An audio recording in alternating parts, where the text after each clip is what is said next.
Hey guys, tonight we slip into the dusty hills of ancient Israel, where a childless couple's quiet life is about to get a divine wake-up call. Picture yourself trudging through Zora's rocky paths, the sun baking your shoulders, olive trees whispering in the breeze. A strange figure appears too radiant to be human, too calm to be a threat. Your heart skips as you overhear a promise: a barren woman will bear a son. Samson, destined to wield God's strength against oppressors. But here's the kicker: one misstep, and his power could unravel faster than a cheap sandal strap. You probably won't survive this tale's twists without a cozy blanket. So, before you get comfortable, take a moment to like the video and subscribe, but only if you genuinely enjoy what I do here. Relax, let the world fade, and focus on the story unfolding. Now, dim the lights, close your eyes, and imagine. And let's begin today's journey together. You're still in Zora, the air thick with anticipation. Manoah and his wife, whose name the Bible coyly skips, are no strangers to disappointment. Years of childlessness have worn their hope thin, like papyrus scraped too many times. Yet here comes this angel, glowing like a desert mirage, declaring a son who'll be a Nazirite, a holy warrior set apart for God.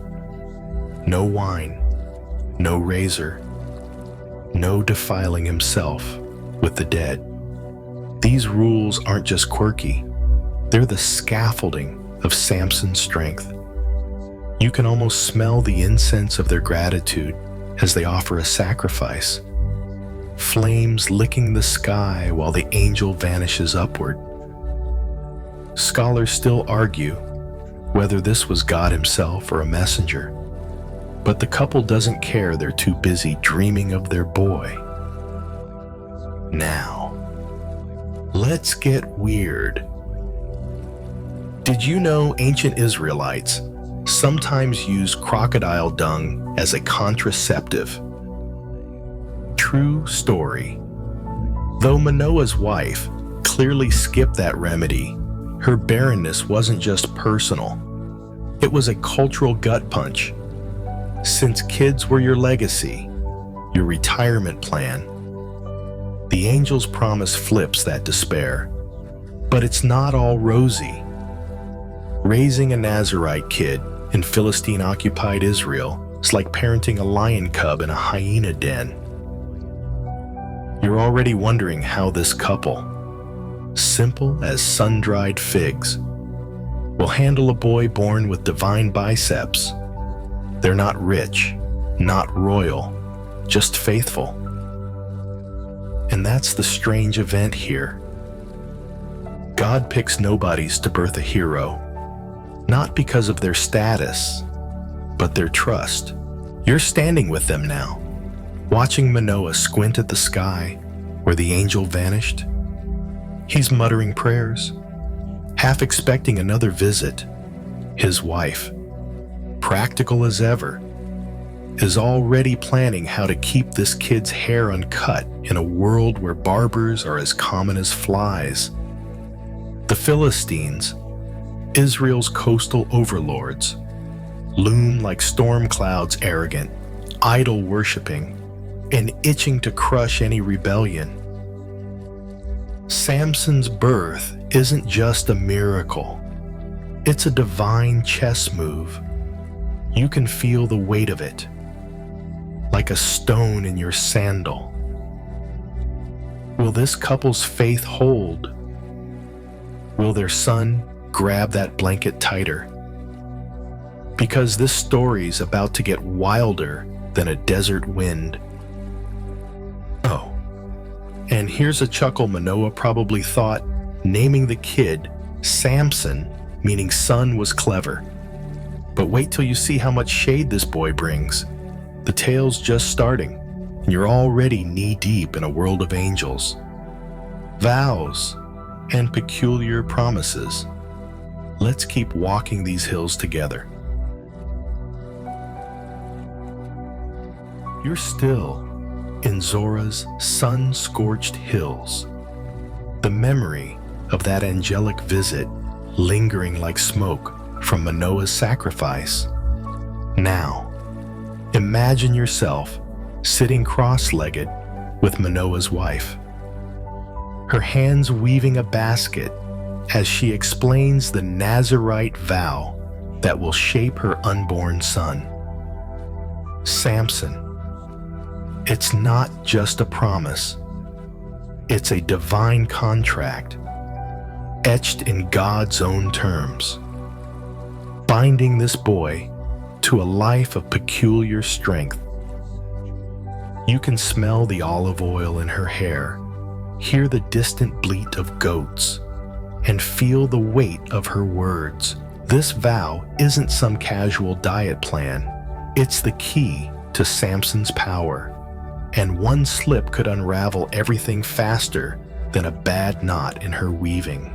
The Nazirite vow, you learn, is a three-part deal. First, no wine or fermented drink, nothing that clouds the mind or spirit. Second, no razor can touch his head, letting his hair grow wild, a visible sign of his devotion to God. Third, he must avoid contact with the dead, keeping himself ritually pure. You're picturing a kid with dreadlocks down to his knees, sober as a desert hermit, dodging corpses like they're cursed. It's a strange setup, especially in a land where Philistines throw raucous feasts and death is as common as dust. Disciples still argue whether the vow's power was in Samson's hair itself or his obedience to God. But either way, it's the engine of his strength. Let's get quirky. In ancient Israel, long hair wasn't just a style, it was a statement. Men typically kept their hair short, so Samson's flowing locks would have turned heads, like a guy today rocking a neon kilt at a funeral. His mane marked him as God's chosen, but it also made him a walking target in Philistine territory. You're wondering how a kid could stick to these rules growing up in a world of temptation. No sipping grape juice at weddings. No trimming split ends. No touching a dead dog on the road. It's like signing up for a divine boot camp with no leave days. Now, picture the strange event. The vow's power starts stirring even before Samson's born. Manoah's wife, pregnant now, follows the Nazirite rules herself: no wine, no unclean food, as if she's already guarding her son's destiny. You're watching her sip water instead of wine at a neighbor's feast. Her eyes fierce with purpose. She's not just carrying a baby, she's carrying God's plan to shake the Philistines. It's a quiet act, but it's seismic, like the first tremor before an earthquake. You can almost hear the whispers in Zora, that woman's kid is gonna be trouble. Here's a light jab. Manoah's probably sweating, wondering if he'll have to hide every wineskin in the house once Samson's a teenager. You're chuckling, but the stakes are real. The Philistines, with their iron weapons and coastal swagger, aren't going to roll over for a long-haired kid. No matter how holy, you're walking with this couple now. Their hope as fragile as clay pots. Their faith as stubborn as the rocks under your feet. Samson's strength is coming, but so are the tests. Remember that angel's promise.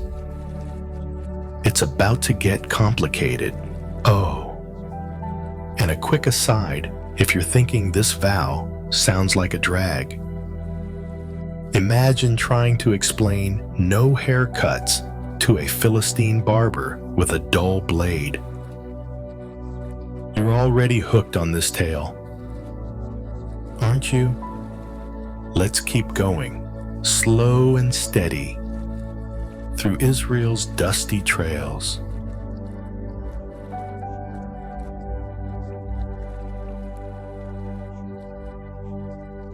You're trudging through the scrubby fields near Zorah, the air buzzing with cicadas, as a young Samson, now a restless teenager, prowls ahead of you. His Nazarite locks swing past his shoulders, catching stares from villagers who whisper about his divine calling. But Samson's not meditating in a temple. He's itching for action, his muscles twitching like a colt ready to bolt. You can smell the dry earth under your sandals, feel the heat prickling your neck, and sense the tension in this kid who's got God's strength but a teenager's impulse control. Today, you're about to see his first real test. And it's wilder than a desert storm. Picture Samson striding toward the vineyards of Timnah, his eyes scanning the horizon. He's not supposed to be here, mingling with Philistines, but curiosity pulls him like a moth to a lamp. Suddenly, a young lion roars, charging from the brush, its mane matted with dust. You freeze, heart pounding. But Samson doesn't flinch. With no spear, no sword, just bare hands, he grabs the beast and tears it apart like it's a loaf of bread. You're gaping as blood and fur hit the ground. This is the strange event, a Nazirite, forbidden from touching the dead, leaves a lion's corpse behind, his vow teetering on the edge. Scholars still argue whether this act defiled him or proved God's power overrides rules. Now, let's get quirky.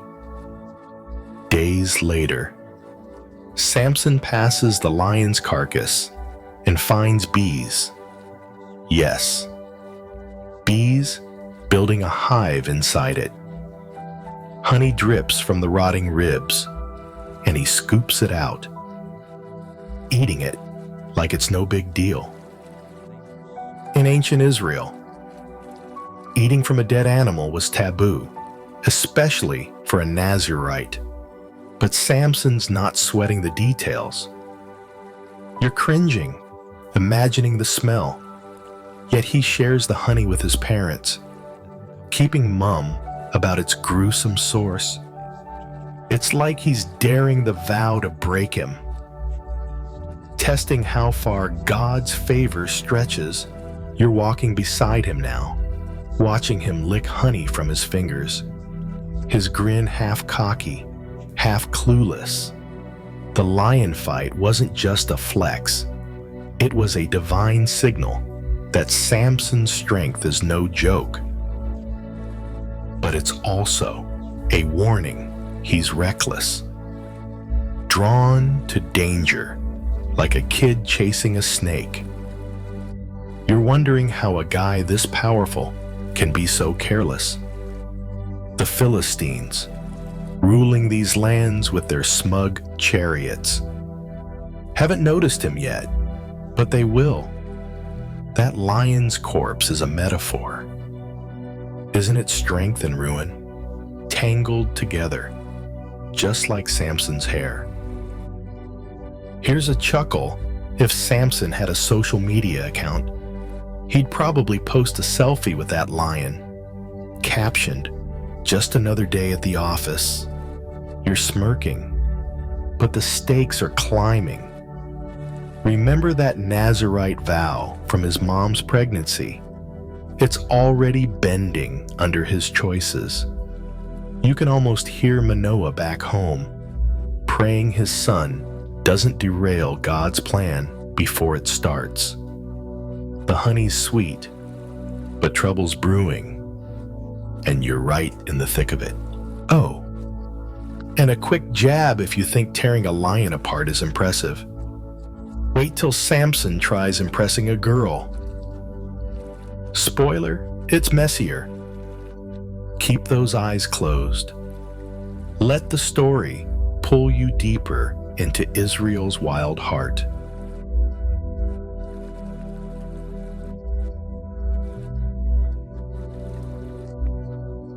You're kicking up dust on the road to Timnah, the Philistine town where Samson's headed, his Nazirite locks bouncing with each step. The air smells of ripe grapes and sea salt, a reminder of the coastal overlords who rule these lands. Samson's not here for politics, though he's smitten, his heart racing for a Philistine woman he spotted at the market. You're tagging along, half amused, half worried, as this divine warrior acts like a lovesick puppy. His choice is about to stir up trouble thicker than the honey he scooped from that lion's carcass. Picture Samson striding into Timnah, his broad shoulders drawing stares from Philistine locals. He set his sights on this woman, whose name the Bible doesn't bother to record, but let's call her captivating dark eyes, a laugh that lingers. He demands her hand in marriage, ignoring his parents' protests back in Zorah. She's a Philistine, they cry, but Samson's stubborn as a mule. You're watching him barter with her father, offering goats and grit. This is the strange event God's chosen Nazirite, meant to fight Philistines, is chasing one as a bride. It's a divine paradox, and scholars still argue whether God orchestrated this romance to spark Samson's war, or if Samson just followed his hormones. Let's get quirky. In ancient Israel, marriages were contracts, not love stories, often sealed with livestock and a feast. Samson's picking a Philistine bride is like a vegan opening a butcher shop, shocking and risky. You're imagining the wedding prep, Philistine musicians tuning lutes, Israelites muttering about betrayal, and Samson grinning like he's won a bet.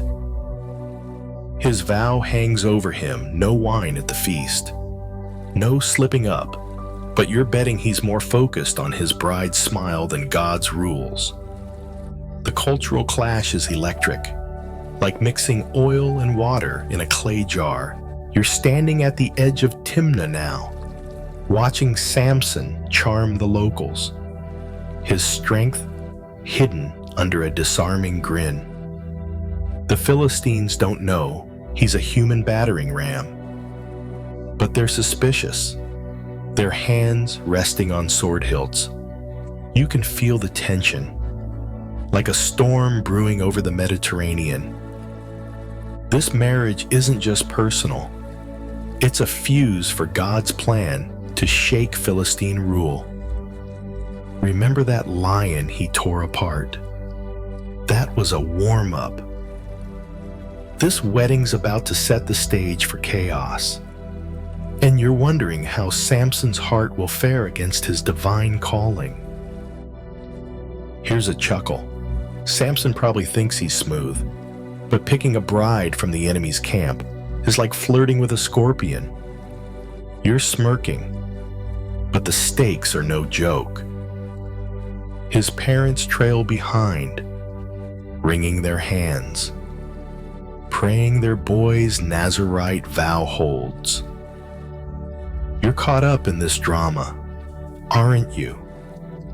The road to the wedding feast is paved with trouble, and you're walking it with Samson's swagger. Oh, and a quick jab if you think love makes people do crazy things. Wait till you see what Samson does for a riddle. Keep that blanket close, and let's slip deeper into this tangled tale.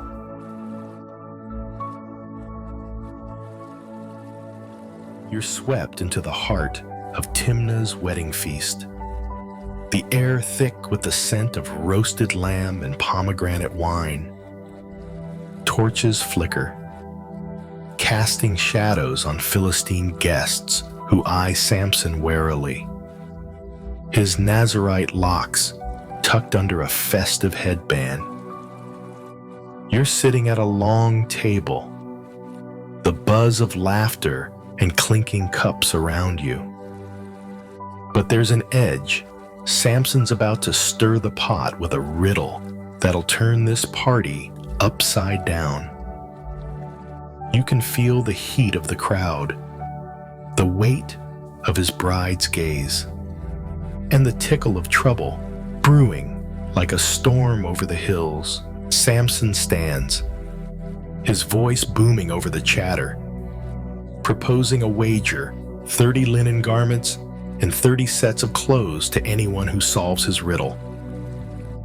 Out of the eater, something to eat. Out of the strong, something sweet, he says, smirking. You're puzzling over it, but the Philistines are stumped. The riddle's rooted in that quirky lion and honey incident, his secret triumph over the beast, and the bizarre beehive he found later. Only you and Samson know the answer, and he's betting on their ignorance. This is the strange event a Nazirite warrior, meant to fight, is playing mind games at his own wedding, turning a feast into a battle of wits. Scholars still argue whether this was God's strategy to provoke the Philistines or Samson's ego flexing like his muscles.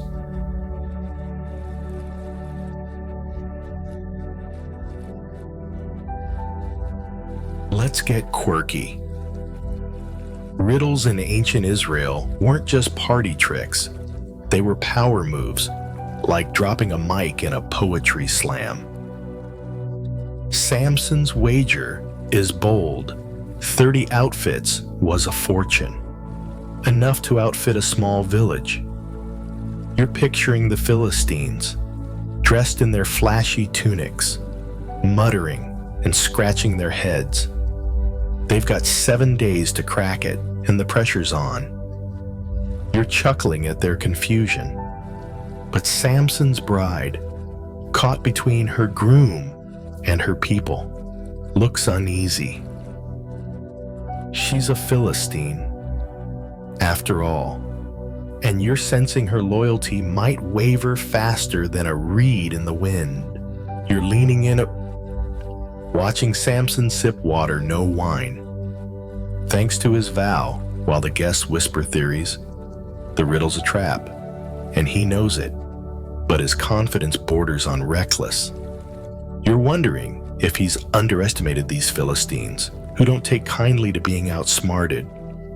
Remember that lion he tore apart? This riddle's his new prey, but it's about to bite back. The feast feels like a chessboard, with Samson's bride as the queen, and you're holding your breath, waiting for the next move. Here's a light jab. Samson probably thought his riddle was foolproof, like locking your phone with a password nobody'd guess until your spouse starts snooping. You're grinning, but the tension's real. The Philistines are growing restless, and his bride's nervous glances aren't helping. You're right there in the torchlight, caught in this game of wits and weddings, wondering how God's plan fits into this mess. Oh, and a quick chuckle. If Samson loses this bet, he'll owe more clothes than a merchant's caravan could carry. Keep those eyes closed, and let's slide deeper into this feast's chaos.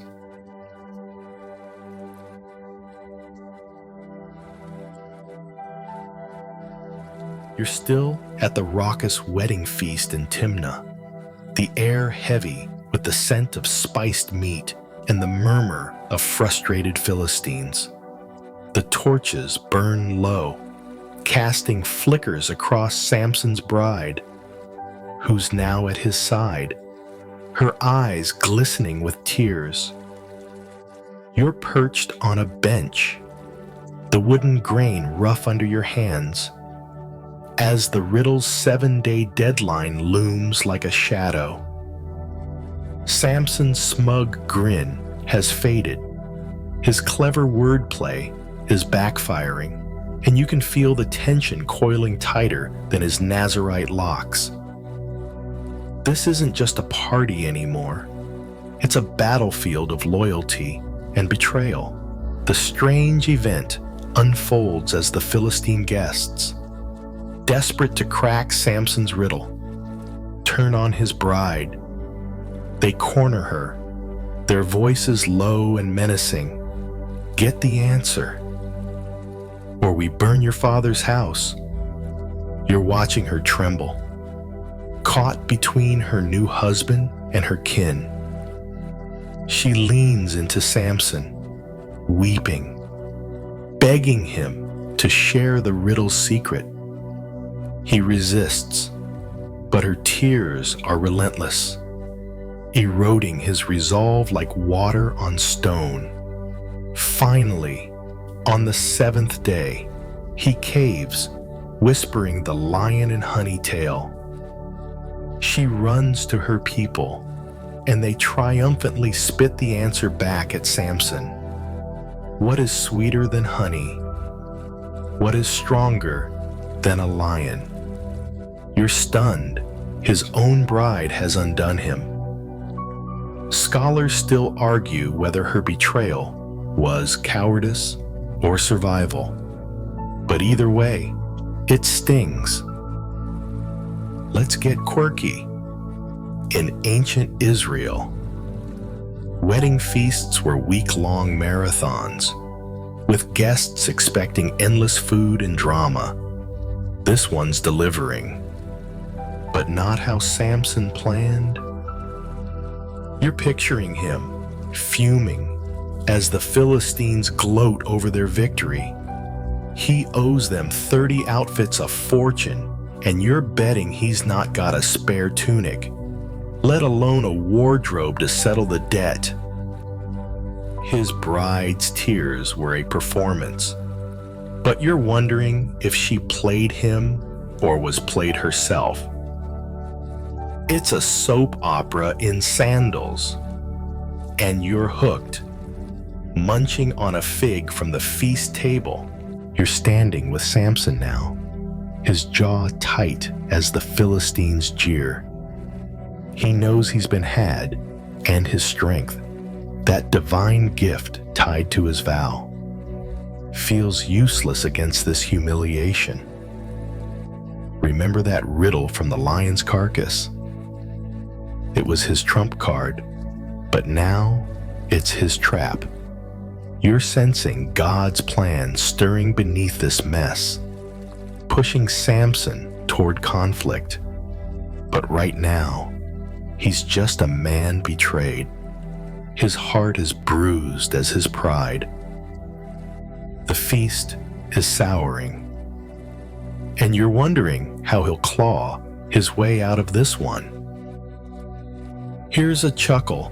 Samson probably thought marriage would be easier than wrestling lions, but he's learning wives are trickier than beasts. You're smirking, but the stakes are climbing. His Nazirite vow still intact. No wine. No razor feels like a tether, holding him to God's purpose, even as his temper flares. You're caught in the torchlight, the crowd's laughter ringing in your ears, waiting for his next move. Oh, and a quick jab if you think losing a bet is bad. Wait till Samson settles the score. It's not with a handshake. Keep that blanket snug, and let's wade deeper into this tangled drama.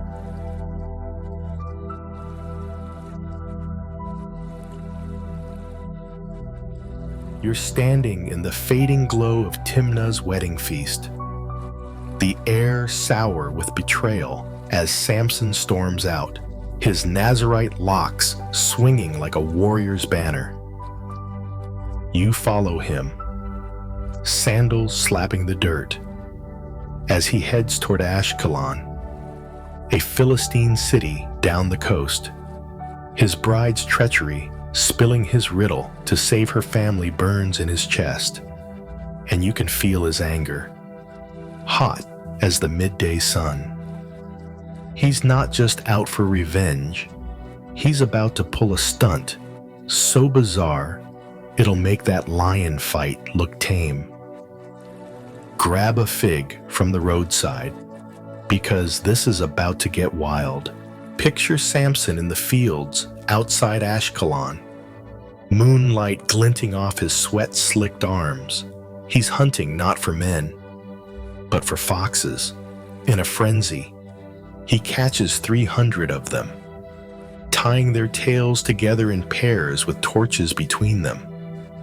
You're gaping as he lights the flames and sets the foxes loose. They're panicked, scampering, igniting Philistine grain fields, vineyards, and olive groves. The crackle of fire and the yips of foxes fill the night. This is the strange event, God's Nazirite, fueled by divine strength and personal spite, turns nature into a weapon, scorching his enemy's wealth. Scholars still argue whether this was God's justice or Samson's temper tantrum. But the flames don't care, they burn. Let's get quirky. Foxes in ancient Israel weren't just pests. They were symbols of cunning. And Samson's using them like a trickster god from a pagan tale. You're imagining the Philistines waking to fields of ash, cursing this long-haired Israelite who's more fox than man. 300 foxes. That's not a quick chore. It's a logistical nightmare, like herding cats with a grudge. You're chuckling at the absurdity, but Samson's not laughing. He's settling his riddle debt the hard way, proving he's no pushover. Even if his bride played him like a liar, you're walking the smoldering fields now, the air thick with smoke and Samson's defiance. The Philistines are livid, their economy gutted by one man's wrath. You're wondering how his Nazirite vow fits into this chaos. No wine, no razor, no dead bodies touched. Yet here he is, torching livelihoods. Remember that honey he shared with his parents? This is the opposite bitter, destructive, personal. God's plan to rattle the Philistines is working. But Samson's heart seems more tangled than those foxtails. You're sensing a pattern. His strength saves him, but his choices curse him. Here's a light jab. Samson probably thought foxes were easier to handle than his wife, but both left him burned. You're grinning. But the stakes are no joke. The Philistines aren't laughing, they're plotting. You're right there, the embers warm under your feet, wondering how this fiery revenge will backfire. His vow holds, but his temper's a spark that could ignite more than fields. Oh, and a quick chuckle if you think fox wrangling sounds tough. Wait till Samson faces an army with less furry weapons. Keep those eyes closed, and let's slip deeper into this blazing saga.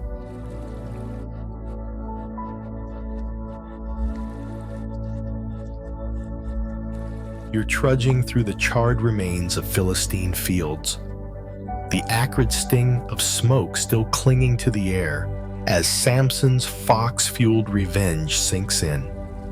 He's not lingering to admire his handiwork, though he's on the move, his Nazarite locks swaying as he heads for the hills of Judah. You're scrambling to keep up, the rocky path rough under your sandals, as word of his fiery stunt spreads like the flames themselves. The Philistines are out for blood, and Samson's about to face them with a weapon so absurd it'll make those foxes seem normal. You can feel the pulse of danger, like a drumbeat in the desert. Picture Samson cornered at a place called Lehi, a rugged spot where Judah's hills meet Philistine ambition. The Philistines, furious about their ruined crops, march up with swords and spears, demanding Samson's head, his own people. The Israelites are scared spineless and tie him up with ropes to hand him over. But as the enemy closes in, God's Spirit surges through him. He snaps the ropes like thread and grabs a donkey's jawbone fresh, still glistening from the ground. With it, he slaughters 1,000 Philistines, piling their bodies like stones. You're gaping at the carnage, the jawbone swinging in his grip. This is the strange event a Nazarite, bound by a vow against touching the dead, wields a fresh bone as God's weapon, smashing his foes. Scholars still argue whether this broke his vow or if divine purpose trumped ritual purity. Let's get quirky. A donkey's jawbone isn't exactly Excalibur. It's a crude, heavy chunk of bone, probably stinking of decay. In ancient Israel, weapons were bronze or iron, so Samson's choice is like fighting a tank with a soup ladle. You're picturing him, sweat-drenched, swinging this bizarre club while Philistines drop like flies, 1,000 men. That's not just strength. It's a divine kill streak, and you're half laughing at the absurdity. The Bible even records his cheeky victory song with a donkey's jawbone. I've made heaps he's cocky, but you're wondering if that bone's freshness, technically not dead yet, kept his vow intact by a technicality. You're standing amid the chaos now, the ground slick with dust and blood. Samson panting as he tosses the jawbone aside. The Philistines are routed, their survivors fleeing like scared goats. You're marveling at his power, but there's a catch. He's parched, crying to God for water. A spring bursts from the ground at Lehi, quenching his thirst. It's a quiet miracle after the violence, and you're feeling the weight of his duality, hero and hothead, blessed and brash. Remember those foxes? This jawbone stunt ups the ante, but it's also painting a bigger target on his back. Here's a chuckle. Samson probably thought a jawbone was classier than foxtails, but it's still not winning him any Best Guest awards. You're smirking, but the stakes are sky high. His Nazirite vow, no wine, no razor, and that dicey no dead rule holds for now. But you're sensing cracks. You're right there. The spring's cool water tempting your lips, wondering how long his strength can outrun his recklessness. Oh, and a quick jab if you think a jawbone's a weird weapon. Wait till Samson tries to carry a city gate. Keep that blanket close, and let's march deeper into this wild tale.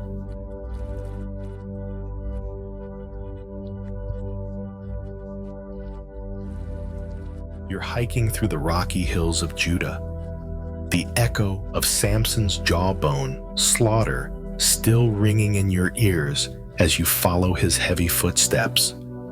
The air smells of dust and wild thyme, and his Nazirite locks, caked with sweat, swing like a pendulum. He's a wanted man now. The Philistines licking their wounds after Lehi's carnage. But Samson's not hiding, he's striding toward Gaza, a Philistine stronghold by the sea. You're bracing yourself, the salty breeze tingling your nose, because he's about to pull a stunt so bold it'll make that donkey jawbone look like a parlor trick. Trouble's his shadow, and you're right in its path. Picture Samson strolling into Gaza, bold as brass. His presence like a thunderclap in the bustling city. The Philistines spot him, their eyes narrowing, and plot to trap him at night, locking the city gates. But Samson's not one for curfews.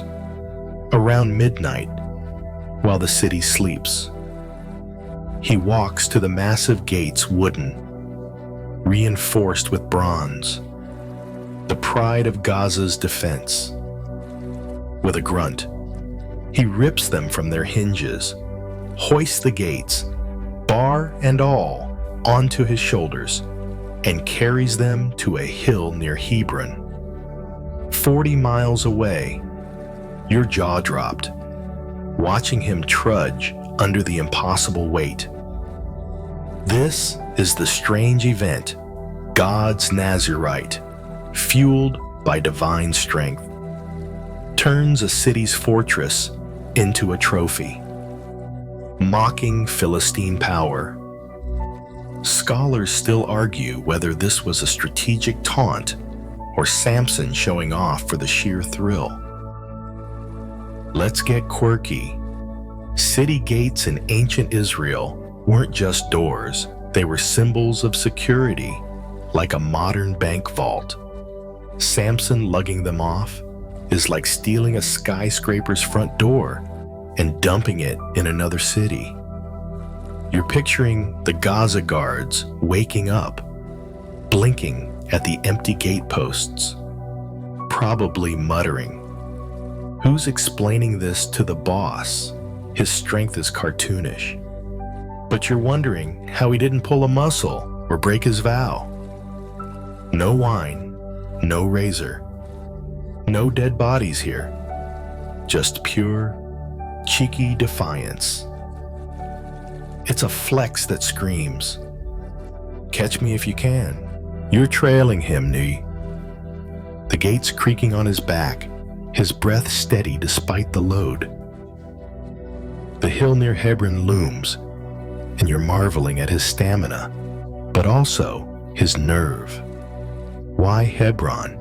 Maybe it's a jab at the Philistines, planting their shame in Israelite territory. Remember that jawbone victory? This is bigger, bolder, a middle finger to his enemies. But you're sensing a pattern.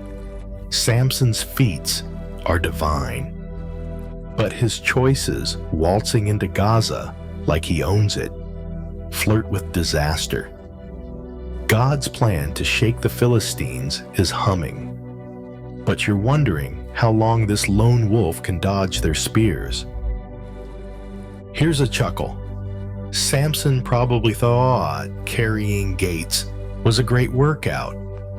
But try fitting that on a fitness scroll. You're grinning. But the stakes are no laughing matter. The Philistines are humiliated, and they're not known for forgiving. You're standing on that Hebron hill now, the gates dumped like a giant's toy, feeling the weight of Samson's glory and his growing enemies. Oh, and a quick jab if you think stealing gates is wild. Wait till Samson meets a woman who's tougher than any lock.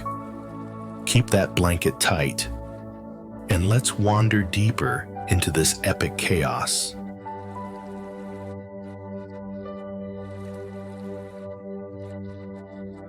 You're dusting off your sandals in the aftermath of Samson's gate heisting stunt. The hill near Hebron fading behind you as he strides back into Philistine territory. The air's thick with the scent of wild herbs and danger, his Nazarite locks catching the breeze like a warrior's flag.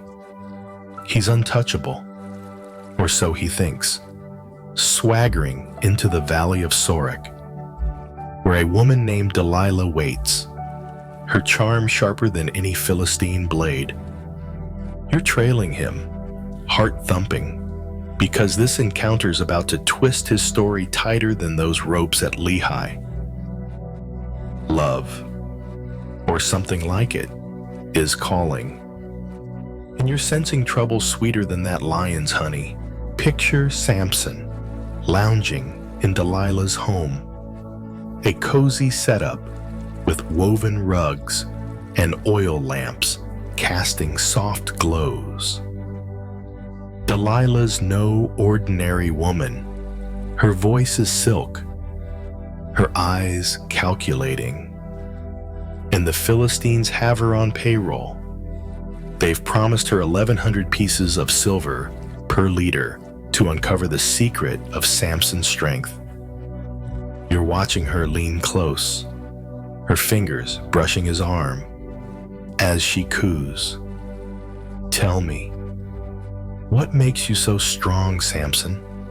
Smitten, plays coy, spinning a lie tie me with 7 fresh bowstrings, and I'll be weak as any man. You're biting your lip, she tests it, binding him while Philistines hide nearby, but he snaps the strings like straw. This is the strange event, God's Nazirite, aware of betrayal, toys with his lover and his enemies, his strength unshaken, but his heart exposed. Scholars still argue whether Samson was blinded by love or just enjoying the game. Let's get quirky. In ancient Israel, bowstrings were made from animal sinew, tough, but not exactly high-tech. Samson's fib is like saying a paperclip could hold a bull. It's absurd. And you're chuckling at Delilah's frustration when he breaks free, grinning like a kid who's pranked his teacher. The Philistines, crouched in the shadows, are fuming, but Delilah's not done. You're picturing her tossing those useless bowstrings aside, her smile tight, already planning her next move. This isn't just a lover's spat, it's a high-stakes chess match. And Samson's playing with half the board hidden. You're sitting in that lamplit room now, the air heavy with tension and Delilah's perfume. Samson's strength, tied to his Nazarite vow, no wine, no razor, no dead holds firm, but his judgment's wobbling like a cart on a bad wheel. Remember that Gaza gate he hauled off? That was bold. But this flirting with a woman whose clearly trouble is reckless. You're wondering why he doesn't walk away. Is it love pride or God's plan? nudging him toward a bigger clash. The Philistines are close, their silver glinting in the shadows, and you're holding your breath, waiting for Delilah's next play. Here's a chuckle. Samson probably thought he could outsmart Delilah, but outsmarting a woman with a silver-lined agenda is like outrunning a sandstorm. You're smirking, but the stakes are climbing.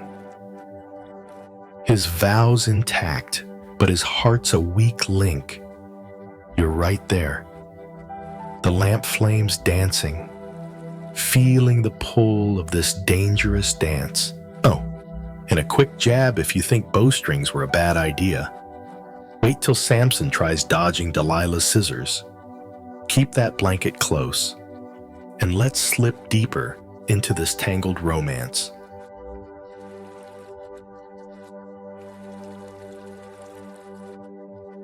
You're still in Delilah's dimly lit home in the Valley of Sorek. The air warm with the flicker of oil lamps and the weight of unspoken betrayal. Samson lounges on a cushion, his Nazarite locks spilling over his shoulders, while Delilah's voice, smooth as honey, prods him again. You're leaning against the wall, the woven rug soft under your feet, sensing the trap tightening around him. He's dodged her first attempt with those flimsy bowstrings, but Delilah's no quitter, and the Philistine silver is burning a hole in her resolve. You're watching this dance of deception, heart racing, as Samson plays a dangerous game with his divine strength. Delilah pouts, her eyes glinting, and tries a new angle. You mocked me last time, tell me the truth. What'll make you weak, Samson? Half smirking, spins another lie. Bind me with new ropes, never used, and I'll be like any man. You're rolling your eyes as she buys it, fetching pristine ropes while Philistine thugs lurk outside. She ties him up, shouts, Samson. The Philistines are here, and he snaps the ropes like they're cobwebs, laughing as the ambush fails again. This is the strange event, God's Nazarite, fully aware of Delilah's game, keeps teasing her with fake weaknesses. His strength untouched, but his recklessness glaring. Scholars still argue whether he was testing her loyalty or just addicted to the thrill of outsmarting her. Let's get quirky. New ropes in ancient Israel were a big deal. Think premium grade sailing cord, not your average twine. Samson's picking props that sound plausible but are laughably useless against his divine power. You're picturing Delilah, exasperated, tossing another pile of broken ropes into a corner, her charm fraying like cheap cloth. The Philistines, hiding like nervous rats, must be questioning their life choices. You're chuckling at the absurdity Samson's turning this into a comedy routine, but the punchline's on him if he slips. It's like watching a cat toy with a snake. Oblivious to the venom, you're closer now, smelling the olive oil in the lamps, feeling the tension coil tighter. Samson's vow, no wine, no razor, no dead bodies hold strong. But his heart's tangled in Delilah's web. Why does he stay? You're wondering if it's love, ego, or God's plan steering him toward a bigger showdown. Remember those bowstrings he snapped last time? This rope trick is just as futile. but it's inching him closer to disaster. The Philistine's silver glints in the shadows, and you're sensing Delilah's patience thinning, her next move sharper than before. Here's a chuckle. Samson probably thinks he's the king of pranks. But Delilah's about to school him in Betrayal 101. You're grinning, but the stakes are no joke.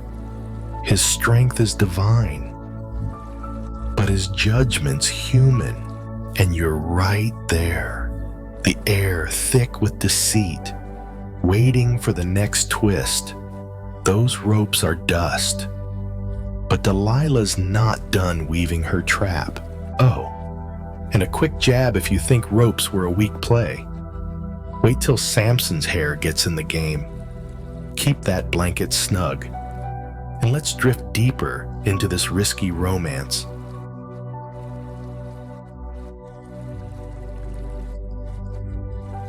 You're still crouched in the lamp-lit haze of Delilah's home in the Valley of Sorek.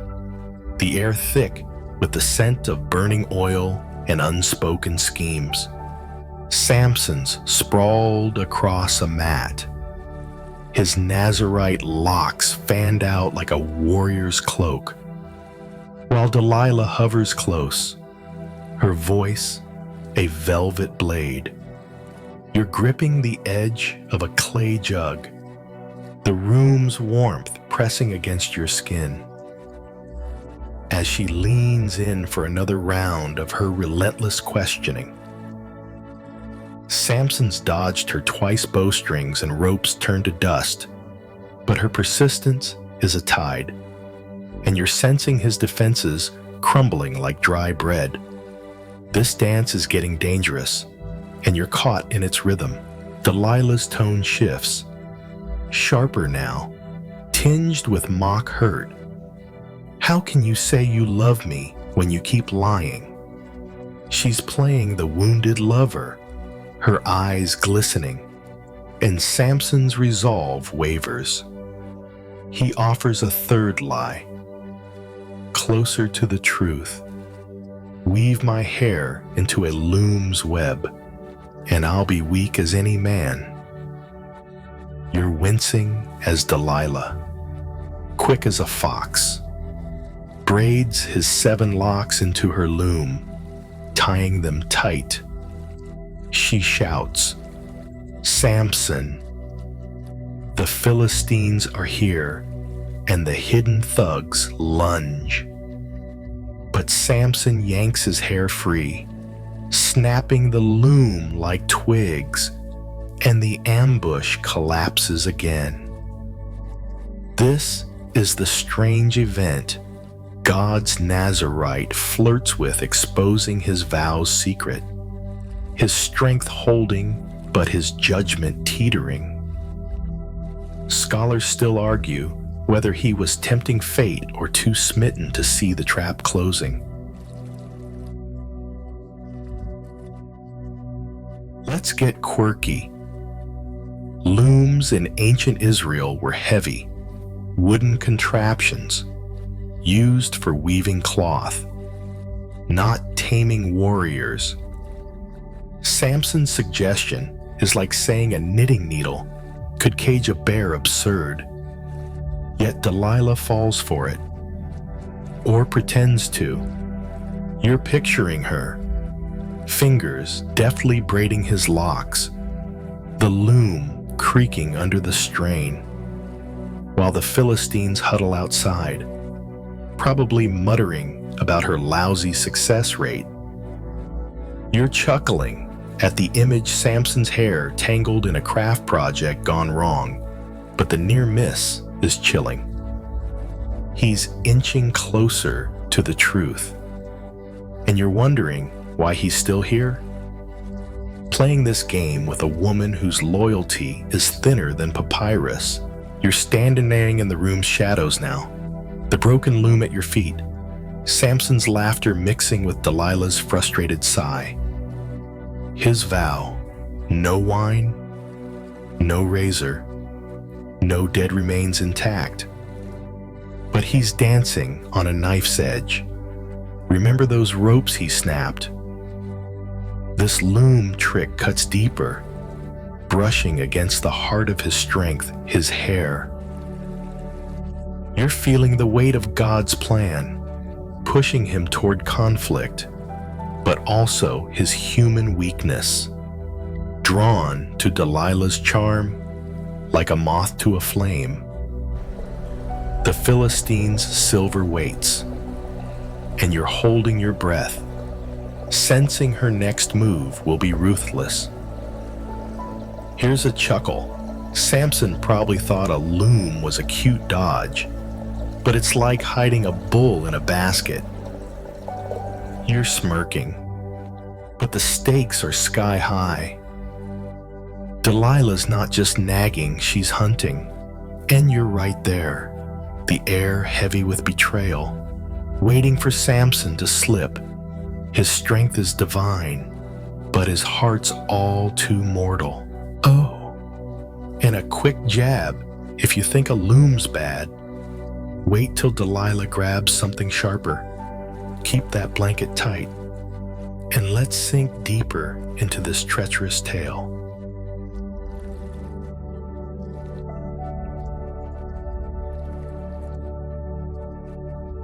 You're still in the flickering glow of Delilah's home in the valley of Sorek. The air heavy with the musk of oil lamps and the sting of Samson's near miss. His Nazarite locks, freshly freed from the wrecked loom, spill over his shoulders as he lounges, oblivious to the noose tightening around him.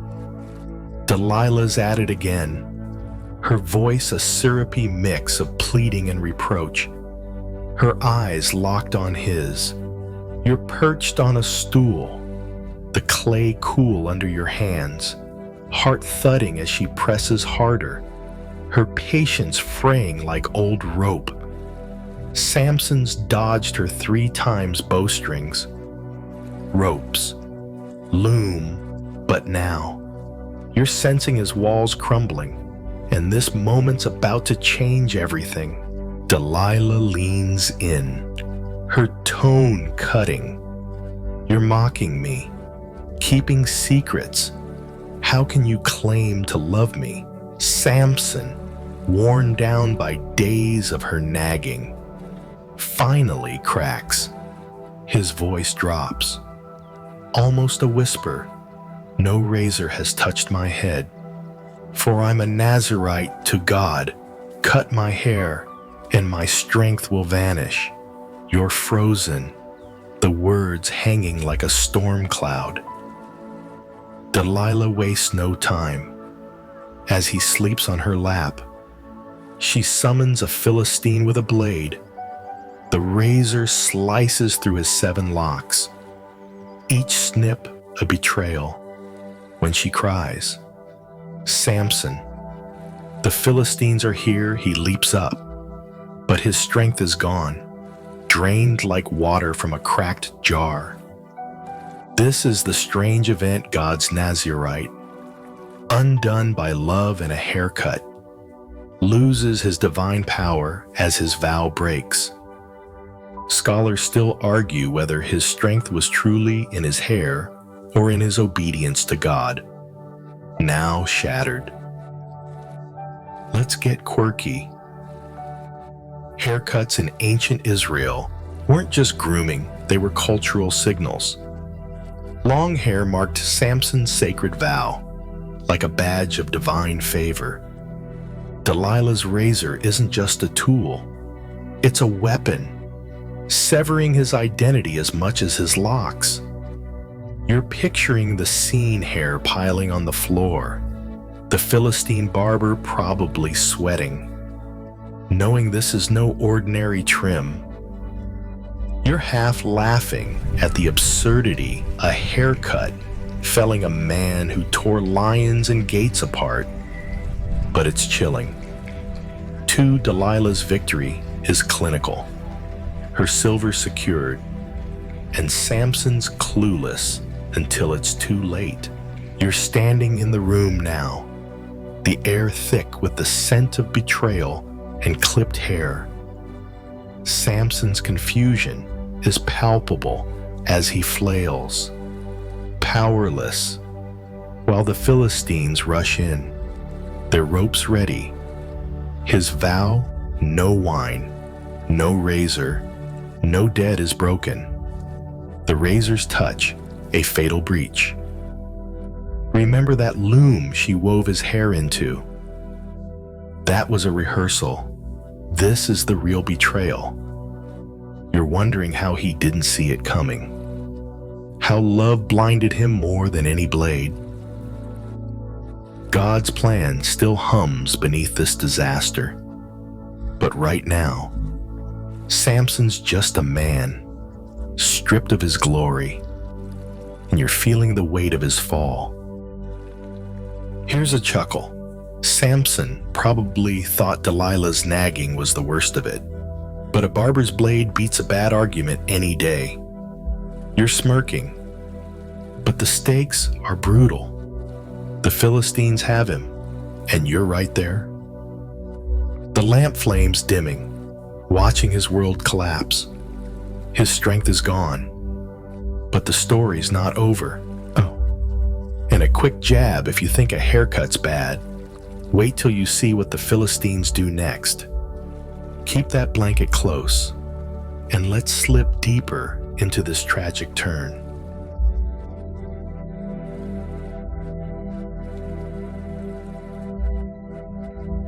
You're standing in the dim, suffocating aftermath of Delilah's betrayal. The air in her Sorek Valley home, now sharp with the metallic tang of victory not Samson's, but the Philistines. His Nazarite locks lie scattered on the floor, severed by that treacherous razor, and his strength, once a divine torrent, has dried up. You're clutching the edge of a clay table, the room's shadows dancing as Philistine soldiers swarm in, their ropes coiling like serpents. Samson, groggy from sleep, stumbles to his feet, expecting to shrug them off as he did at Lehi. But his arms are heavy, mortal. You're watching, heart sinking, as the man who carried Gaza's gates is bound like a common thief. The fall is as swift as it is brutal. And you're right in the thick of it. The Philistines don't waste time. They drag Samson out, his wrists chafed by ropes, and haul him to Gaza, the same city he mocked with that gate stunt. There, they chain him in a dank prison, a stone-walled pit that reeks of mildew and despair. You're following, the clank of his shackles echoing, as they parade him through jeering crowds. This is the strange event God's Nazarite, once a terror to Philistines, is now their trophy. His divine calling mocked by their taunts. Scholars still argue whether this capture was God's plan to humble Samson or a consequence of his reckless love for Delilah. But the chains don't lie, he's theirs. Let's get quirky in ancient Israel. Prisoners weren't just locked up, they were humiliated, often forced into degrading labor. You're picturing Samson, once a one-man army, now a spectacle. His long hair gone, his head shaved bald as a pebble. The Philistines probably spread the word, "The lion slayer's ours," like kids bragging about a caught frog.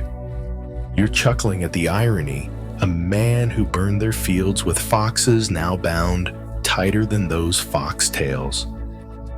But it's grim, too, his vows broken, the razor's touch, a fatal fracture. And you're wondering if God's favor has left him for good. You're in Gaza's prison now, the air damp, the walls slimy under your fingers. Samson's chained to a grinding mill, turning it like an ox, his muscles straining for nothing. The Philistines gloat, their voices bouncing off the stones, calling him the weakling of Israel. You're feeling the weight of his shame, the man who snapped ropes and smashed armies now reduced to a sideshow. Remember that haircut in Delilah's lap? It wasn't just his hair she cut, it was his identity. Yet, you're sensing a flicker, a hint that God's plan isn't done. Even in this pit, his strength is gone, but his story's still breathing. Here's a chuckle. Samson probably thought Delilah's nagging was rough, but try grinding grain with a Philistine whip at your back. You're smirking, but the stakes are crushing. His vow, no wine, no razor, no dead is shattered. And the Philistines think they've won. You're right there, the chains rattling, wondering if this is the end or a dark pause in God's strange design. Oh, and a quick jab if you think prison's bad. Wait till the Philistines throw a party with Samson as the star. Keep that blanket tight, and let's sink deeper into this captive's tale.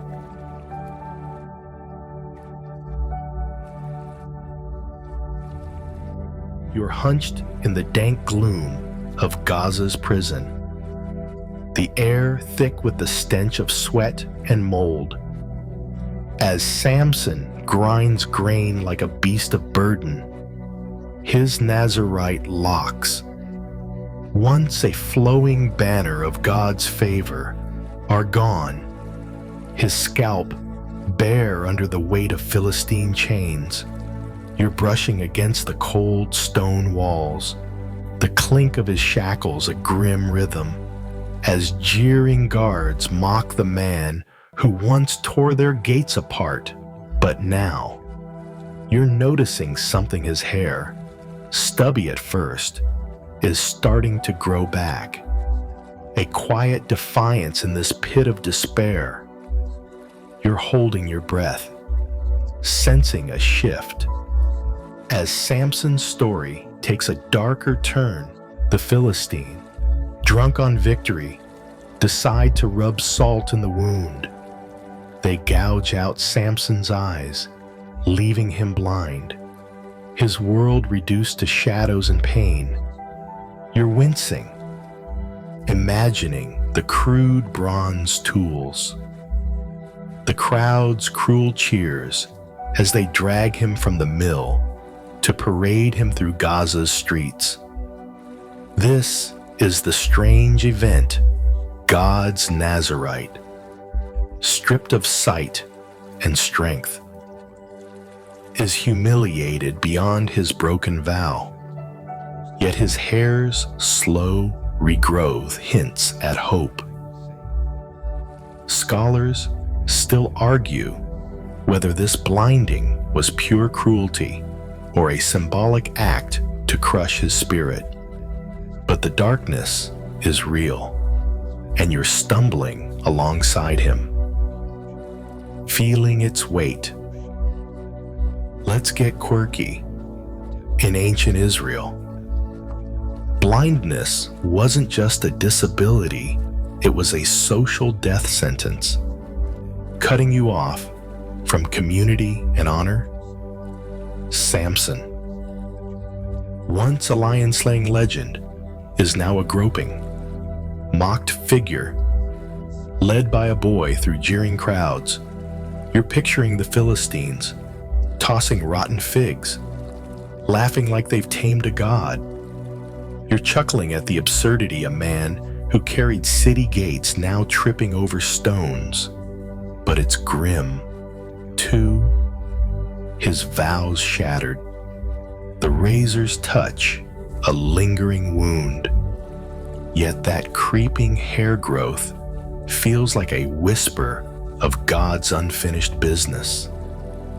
You're wondering if it's a sign or a tease. You're in the prison yard now, the air sharp with dust, as Samson shuffles, his hands groping for balance. The guards shove him, their taunts like knives, but he's silent, his thoughts locked away. You're remembering Delilah's lap, that fatal haircut, and how it led to this chains, blindness, shame. His strength is gone, but that hair, inching longer, is a thread connecting him to his past. You're sensing God's plan stirring, even here, in this pit of human cruelty. The Philistines think they've broken him, but you're not so sure something's brewing, like a storm beyond the horizon. Here's a chuckle. Samson probably thought a haircut was his low point, but losing his eyes makes that seem like a bad barber day. You're smirking, but the stakes are brutal. His vow, no wine, no razor, no dead as a wreck. Yet that regrowing hair feels like a lifeline. You're right there. The crowd's laughter fading, wondering if God's strength could return to a blinded man. Oh, and a quick jab if you think blindness is rough. Wait till the Philistines invite Samson to their victory bash. Keep that blanket close, and let's wade deeper into this shadowed saga.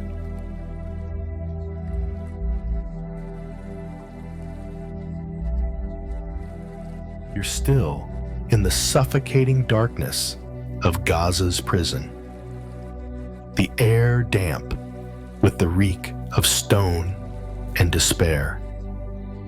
As Samson, blind and chained, shuffles through his endless labor.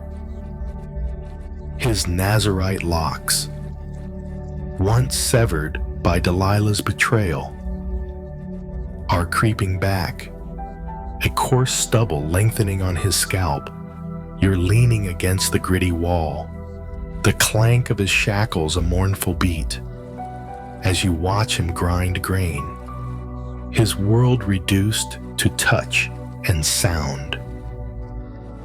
The Philistines' taunts echo, but you're catching a shift in Samson. His head bows, not in defeat, but in quiet focus. You're sensing a spark, faint as a distant star, and it's pulling you deeper into this broken man's story. In this dim cell, Samson does something unexpected. He prays. His lips move silently, a plea to God, the same God who fueled his lion slaying, gate-carrying, jawbone-wielding days. Remember me, he whispers, asking for strength, not for escape, but for purpose. You're close enough to hear the tremor in his voice, feel the weight of his regret for Delilah, the razor, the vow he broke.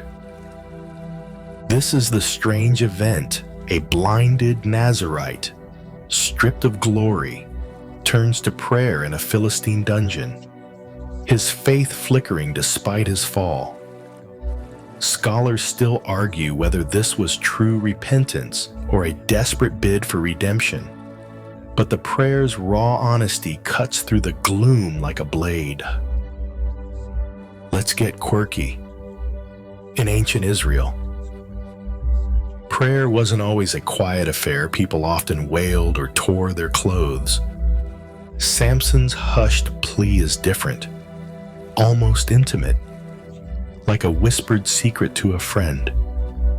You're picturing him, hands calloused from the mill, murmuring in the dark while guards snore nearby. You're chuckling at the irony A man who once burned fields with foxes now seeks power in words, not muscle. His hair's growing, but it's this prayer, fragile as a reed. That feels like the real rebellion against his captors. You're wondering if God's listening, if that vow no wine, no razor, no dead still matters after all his failures. You're kneeling beside him now, the stone floor cold, his prayer a soft hum in the silence. The Philistines think he's finished, a blinded ox to mock. But you're sensing a stirring, like the spring that quenched his thirst at Lehi. Remember those eyes they gouged out. They can't see his faith, and that's their mistake. His strength's gone. But this moment humble, unseen, feels like the hinge of God's plan, swinging towards something bigger. You're holding your breath, the prison's weight pressing down. Yet his words lift you, hinting at a comeback no one expects. Here's a chuckle. Samson probably roaring at lions was easier than whispering to God. But both take guts. You're smirking, but the stakes are heavy, his vows in tatters. Yet his hair and faith are inching back, and you're right there. The darkness thick, feeling the pulse of a story far from over. The Philistines are clueless, but you're not something's coming. Oh, and a quick jab if you think prayer's quiet. Wait till Samson's next move shakes a city. Keep that blanket snug, and let's slip deeper into this captive's hope.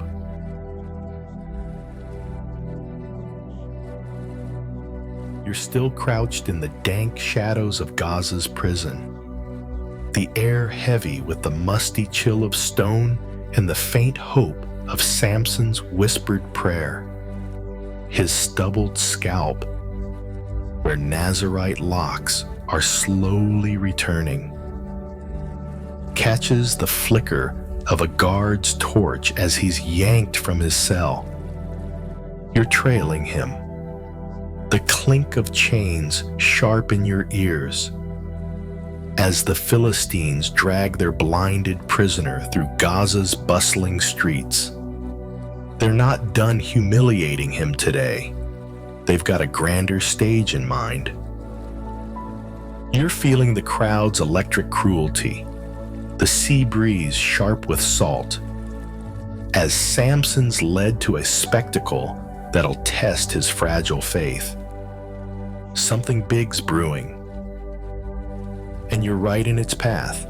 The Philistines are throwing a feast to their god Dagon, a massive party in a sprawling temple packed with thousands lords, ladies, and commoners, all drunk on wine and victory. They summon Samson from prison to entertain them, a cruel joke to parade their tamed lion. A boy guides him, his blind steps faltering, as the crowd roars with laughter, jeering the man who once burned their fields and stole their gates. You're wincing at their taunts, but Samson's face is unreadable, his hands groping for balance. This is the strange event God's fallen Nazarite, mocked as a clown in a pagan temple, stands at the heart of his enemy's celebration, his prayer still echoing. Scholars still argue whether this invitation was pure hubris or God's setup for a final act. But the tension's thick as the temple's stone walls. Let's get quirky.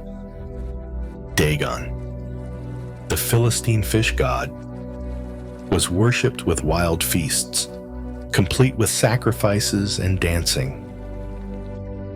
You're picturing the temple banners flapping, tables groaning with bread and fish, and Samson, blind and shackled, as the main attraction.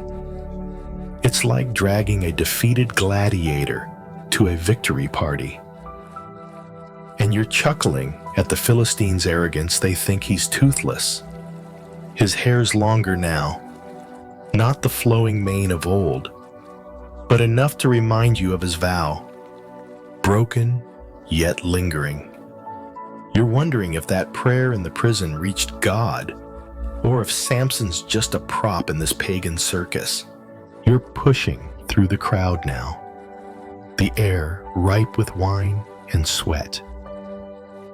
As Samson stands in the temple's center, the boy steadying him, the lords on the roof shout insults, their goblets raised, while you're scanning the massive pillars holding up the structure.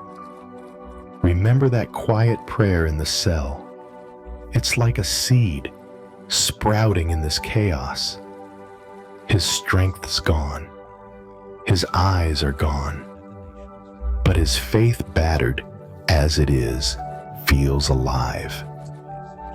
You're sensing God's plan humming beneath the jeers. The Philistines too smug to notice.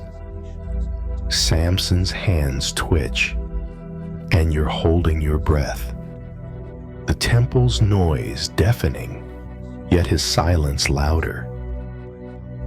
Here's a chuckle. Samson probably thought grinding grain was bad, but playing jester for a fish god's fans is a new low. You're smirking, but the stakes are crushing. His vow, no wine, no razor, no dead, is a wreck. Yet his hair's growth and that prison prayer hint at redemption. You're right there. The crowd's laughter stinging, wondering if this is his end or his encore. Oh, and a quick jab. If you think this party's wild, wait till Samson redecorates the venue. Keep that blanket close, and let's dive deeper into this doomed feast.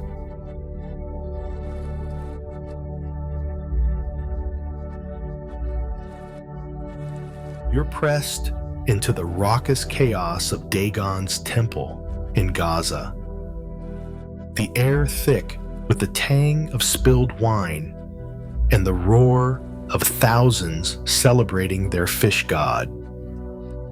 Samson stands in the center, blind. His stubbled Nazarite locks barely brushing his neck. Guided by a boy as Philistine lords on the roof hurl insults like stones. You're weaving through the sweaty crowd, the stone floor slick under your sandals, feeling the weight of their mockery. The massive pillars of the temple loom, twin giants holding up this pagan revelry. And you're catching a glint in Samson's unseeing face, something resolute, dangerous. You're holding your breath, sensing the air shift, as he prepares for a move that'll shake more than the ground. Samson, still chained, asks the boy to guide him to the pillars. You're close enough to hear his low voice, steady despite the jeers, as he positions himself between them, one hand on each massive stone column. The crowd's too drunk on victory to notice, their laughter drowning out the quiet intensity of his stance. You're picturing him, muscles taut, his blindness no barrier to the memory of his old strength, lions torn. Gates carried, armies felled. This is the strange event, God's broken Nazarite, mocked in a pagan shrine, grips the temple's heart, his body a bridge between defeat and defiance. Scholars still argue whether this was suicide or sacrifice, but the pillars under his palms feel like the edge of destiny.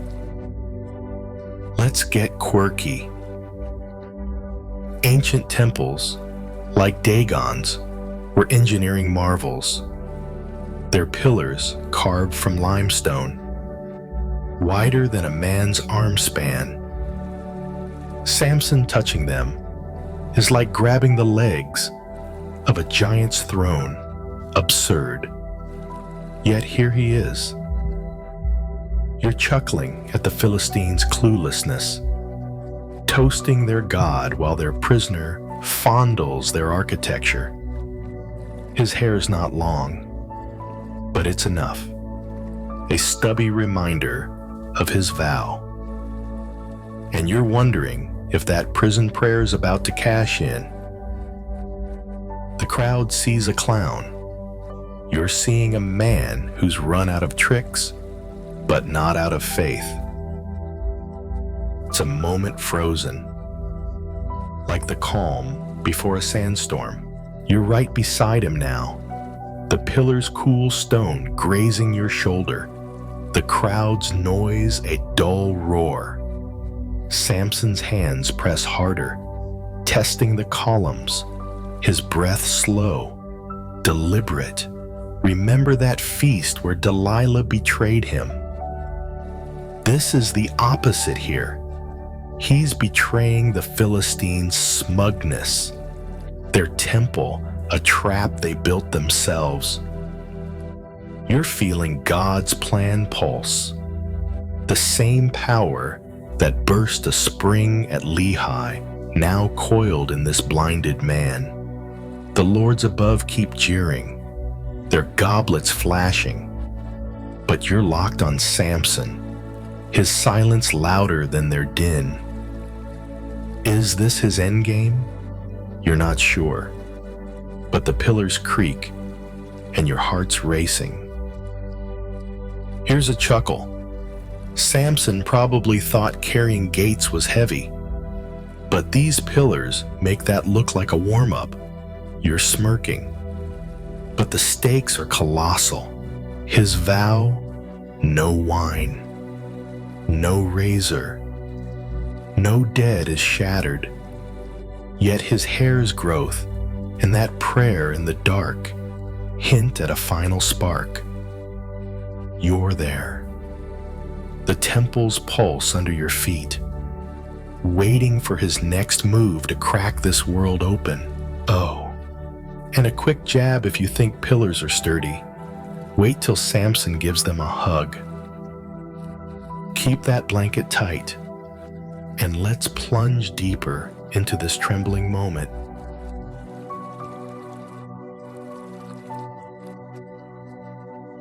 You're wedged in the heart of Dagon's temple.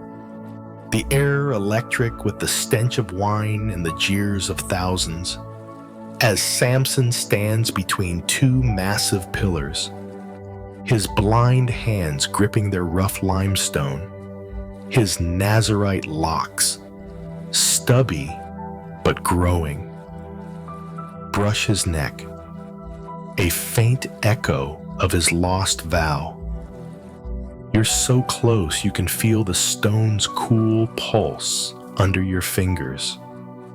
The crowd's laughter, a distant roar as Samson's breath steadies, his muscles coiling like a spring. The Philistine lords, perched on the roof, raise their goblets, oblivious to the storm brewing below. You're holding your breath, the temple's weight pressing down.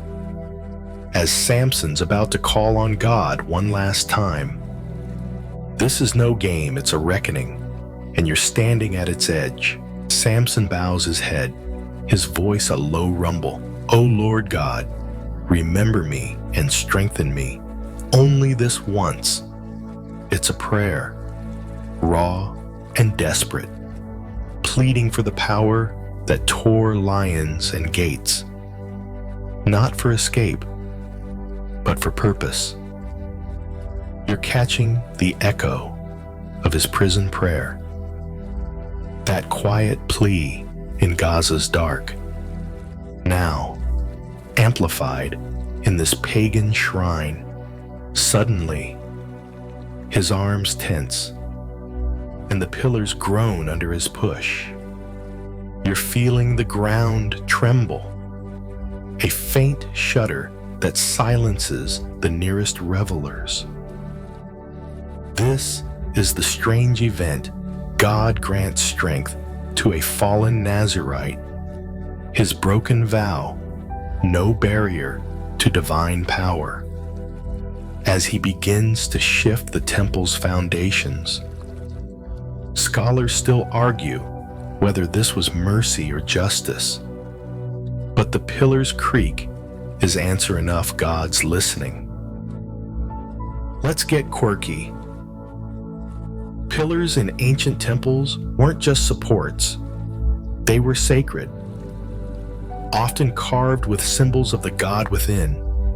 Samson's pushing on Dagon's pride, literally and figuratively, like a kid toppling a rival's sandcastle. You're chuckling at the Philistines' sudden confusion, goblets pausing mid-toast, eyes darting to the shaking floor. His hair's not the mane it was, but it's enough. A scruffy badge of his vows echo. You're picturing the chaos, servants dropping trays, lords clutching railings, all while Samson, blind and chained, becomes the strongest man in the room again. It's absurd. Yet you're wondering if this was God's plan all along. From Delilah's razor to this trembling moment, you're pressed Aeneas against the pillar now, its surface cracking under Samson's strain, dust sifting down like ash. The crowd's laughter turns to gasps, and you're remembering that jawbone at Lehi, how he felled 1,000 with less. This is bigger his strength. Reborn isn't just for him, it's for Israel, for God's name mocked by Dagon's feast. You're sensing the weight of his sacrifice, his life traded for this act. The Philistine's smugness is crumbling, and you're caught in the quake, heart pounding as the pillars lean, the temple's roar now one of fear. Here's a chuckle. Samson probably thought praying was tough, but pushing pillars beats a gym session any day. You're smirking, but the stakes are cataclysmic. His vow, no wine, no razor, no dead is dust, yet God's power flows. And you're right there, the stone splitting, feeling the end rush closer. The Philistines' party is over, and Samson's making sure they know it. Oh, and a quick jab if you think pillars are heavy. Wait till the whole temple joins the party. Keep that blanket tight, and let's dive deeper into this shattering climax.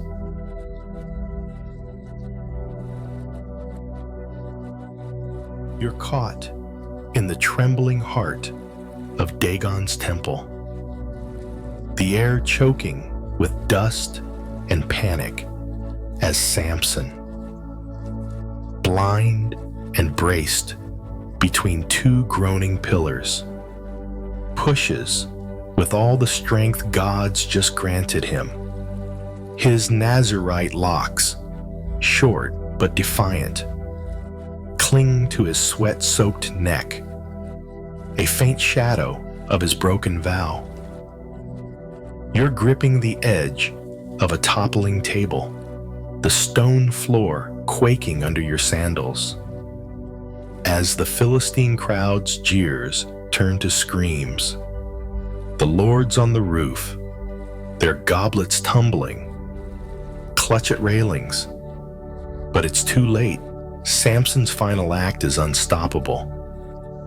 You're feeling the world shift, the pillars cracking like thunder, as this moment becomes his legacy. And you're right there, swept into its collapse. With a roar, Samson heaves, and the pillars give way, splitting with a sound like mountains breaking. The temple's roof buckles, stone and timber crashing down, burying the revelers' lords, ladies, and thousands of Philistines in a chaotic tomb. You're ducking, heart pounding, as debris rains around you. But Samson stands firm, his body the fulcrum of this divine judgment.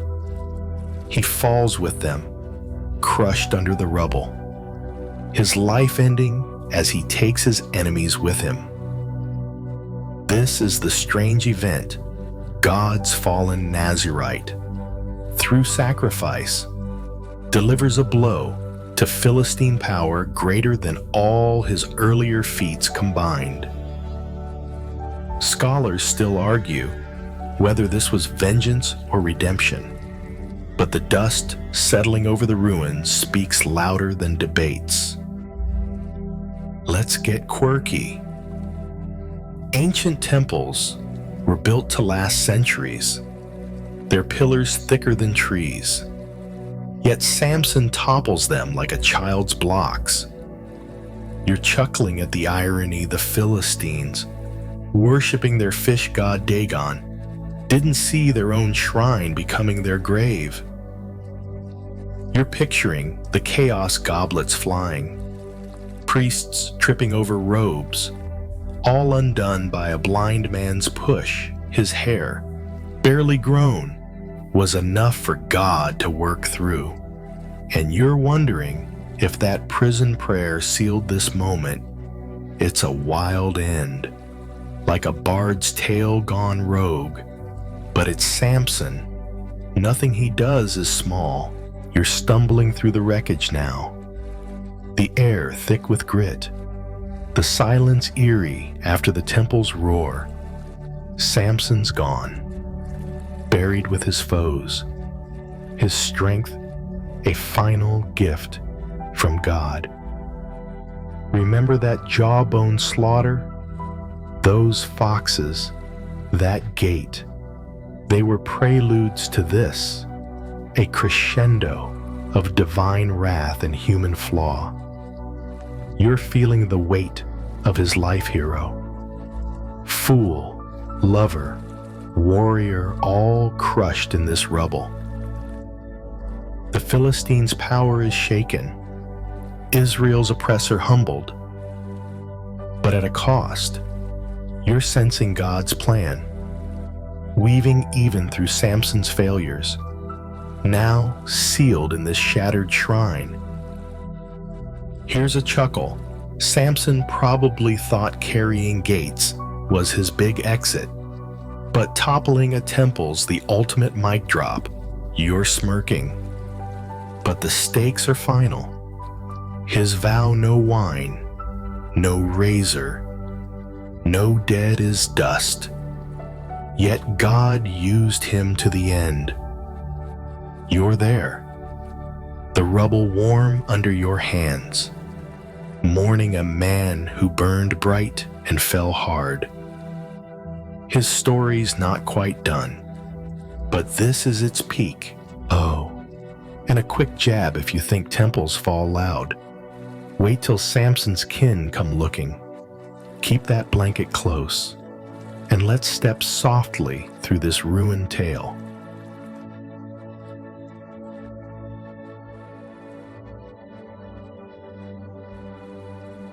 You're standing amid the rubble of Dagon's fallen temple. The air heavy with dust, and the eerie silence of a shattered celebration.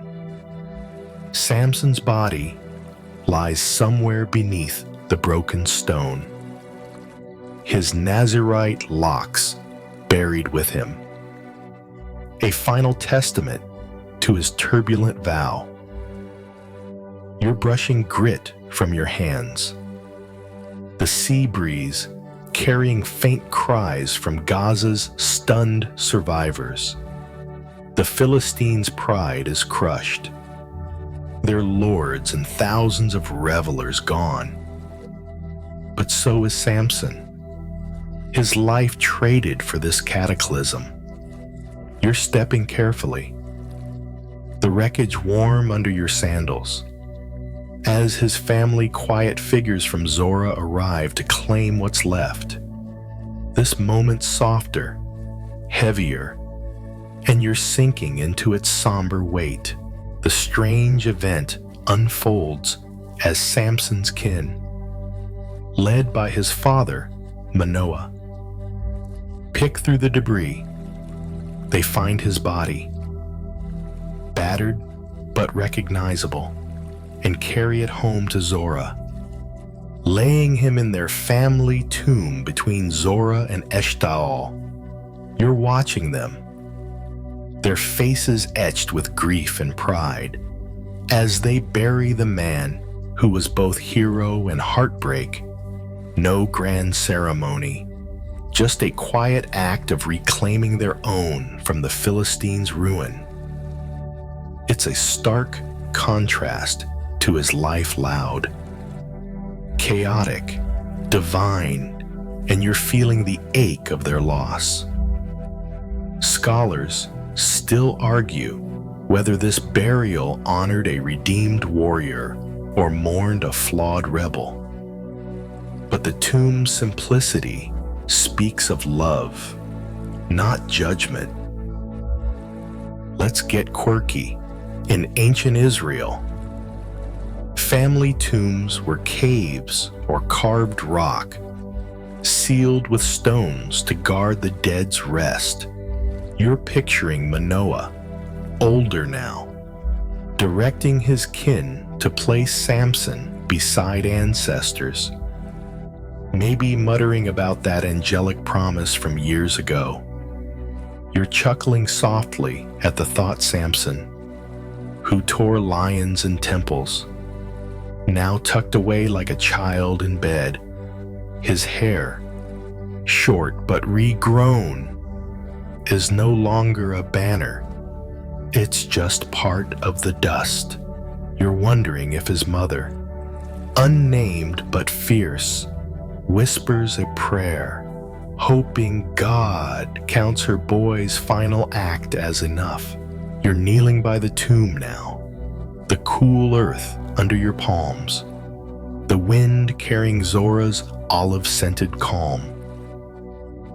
The Philistines are reeling, their power dented, but Israel's not free yet. Samson's blow was mighty, but temporary. You're remembering that temple's fall, the pillars cracking under his hands, and how it echoed his whole life, strength and ruin, tangled like his locks. His vow, no wine, no razor, no dead is a memory, broken, but somehow honored in that last push. You're sensing God's plan, weaving through this quiet burial, a pause before Israel's next chapter. The family's sorrow is yours, too, and you're carrying it like a stone in your chest. Here's a chuckle. Samson probably thought he'd go out swinging, not leaving his folks to clean up the mess. You're smirking, but the weight's real. His kin seal the tomb, and you're there. The dusk settling, feeling the end of a saga that shook the hills. His story's almost told, but its echoes linger like a song. Oh, and a quick jab if you think burials are quiet. Wait till Samson's legend starts growing. Keep that blanket close, and let's wander deeper into this gentle close.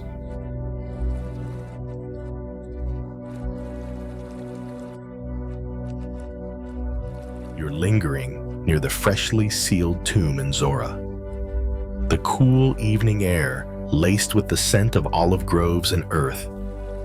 As Samson's family fades into the dusk, the stone covering his grave feels final.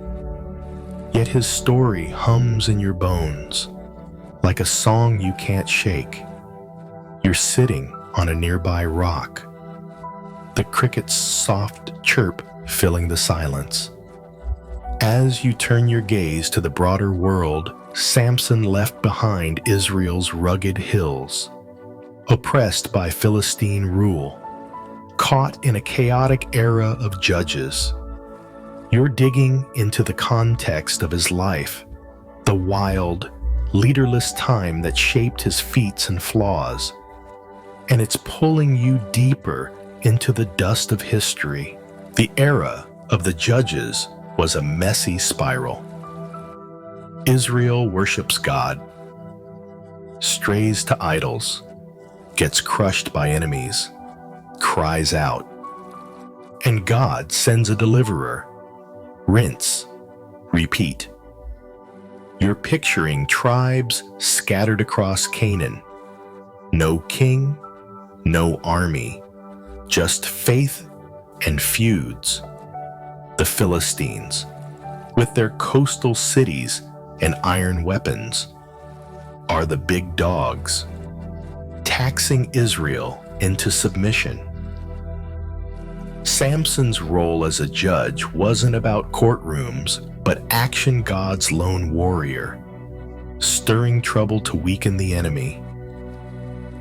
This is the strange event, a whole system, or lack of one, where God picks a reckless Nazirite to jolt a nation, not with laws, but with muscle. Scholars still argue whether the judge's era was anarchy or divine improvisation, but Samson's life screams the latter, flaws and all. Let's get quirky. Judges didn't wear robes or bang gavels. They were more like action heroes with divine sidekicks. You're chuckling, imagining Samson as a Bronze Age vigilante. His Nazirite locks his cape, dodging Philistine spears instead of bullets. His era had no Wi-Fi, but plenty of drama tribes bickering, idols popping up like weeds, and enemies like the Philistines flexing their chariots. You're wondering how Israel survived without a group chat, let alone a leader. Samson's foxfires and jawbone brawls were guerrilla tactics, not strategy, but they kept the Philistines guessing. And you're seeing why God chose chaos over calm.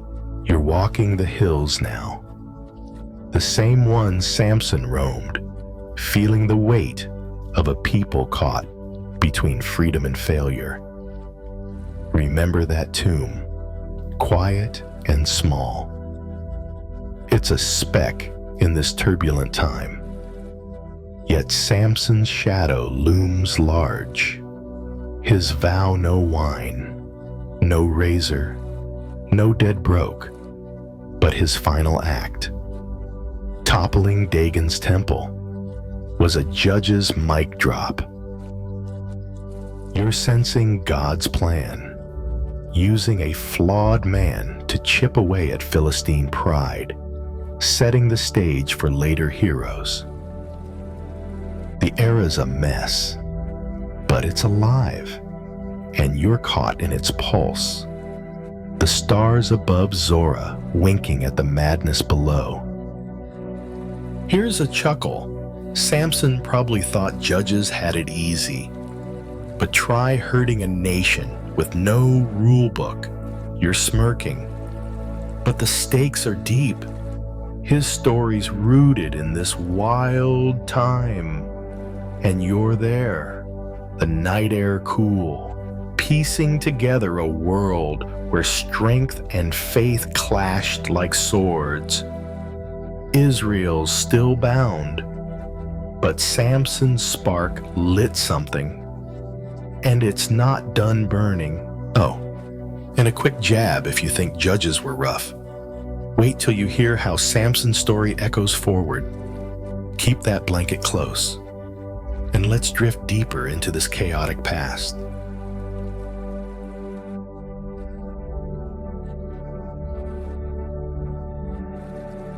You're still perched on that rock near Zora's hills.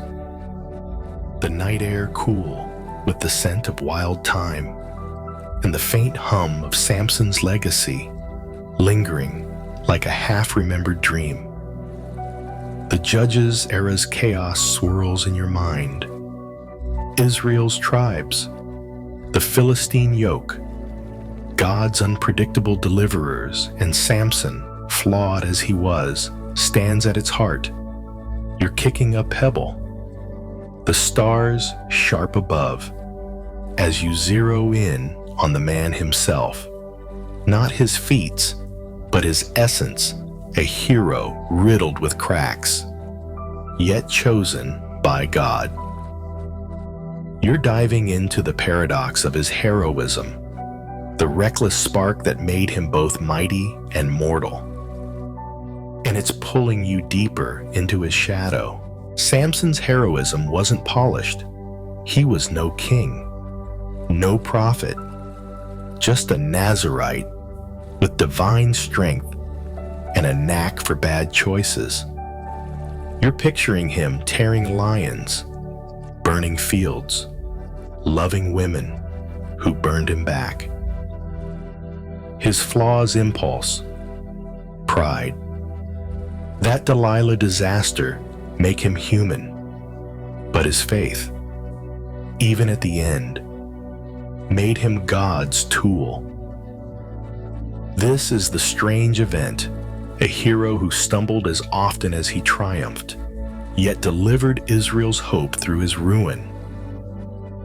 Scholars still argue whether Samson was a tragic failure or a redeemed instrument, his final prayer and temple-toppling act tipping the scales toward redemption. But his messiness is what makes him real. You're feeling his contradictions, like a rope fraying under strain. Let's get quirky. In ancient Israel, heroes weren't caped crusaders. They were gritty, often reluctant, like shepherds turned warriors. You're chuckling, imagining Samson as a Bronze Age hothead. His Nazarite locks his only armor, picking fights like a bar brawler with a divine sponsor. His flaws weren't hidden. They were loud, chasing Philistine women, gambling with riddles, trusting Delilah's tears. Yet God used him, flaws and all, like a sculptor carving with cracked stone. You're wondering why a perfect hero wasn't chosen, but maybe perfection's too stiff for a chaotic era. Samson's heart, reckless but loyal, was enough. You're wandering Zora's paths now, the same ones he walked. The tomb's quiet weight behind you. Remember that temple's fall, the pillars crumbling under his hands. It was his peak, but also his confession. Heroism through sacrifice, not swagger. His vow: no wine, no razor, no dead broke. Yet God honored his final plea. You're sensing the Judges era's pulse, where flawed men carried divine plans, and Samson's the loudest beat. His heroism wasn't clean, but it was fierce, and you're caught in its echo. The hills whispering his name, flaws and all. Here's a chuckle. Samson probably thought heroism meant winning, not dying. But God's script loves a plot twist. You're smirking.